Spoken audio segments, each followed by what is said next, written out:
The Landmarks Conservancy is celebrating the 40th anniversary of our loan program, the Historic Properties Fund. We've loaned a total of $31.6 million to property owners throughout the boroughs. We've met many dedicated New Yorkers through this work, and we're introducing you to some of them in a series we call HPF People.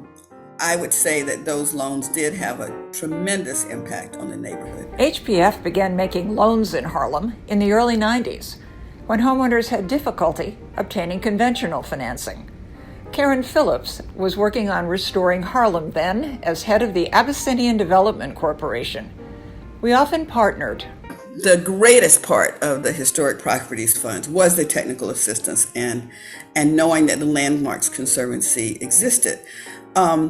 Because even though we wanted to restore the buildings or to maintain them, there was very little knowledge about historic preservation in terms of the details that were needed, particularly with properties that were landmarked. Phillips went on to important state and city positions, but still calls Harlem home.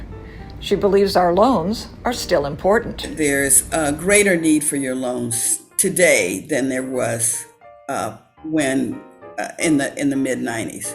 One of the reasons is that we now have more home ownership.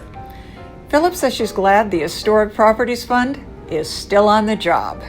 You and your organization have done a great job in staying current, relevant, and also just raising a lot of money.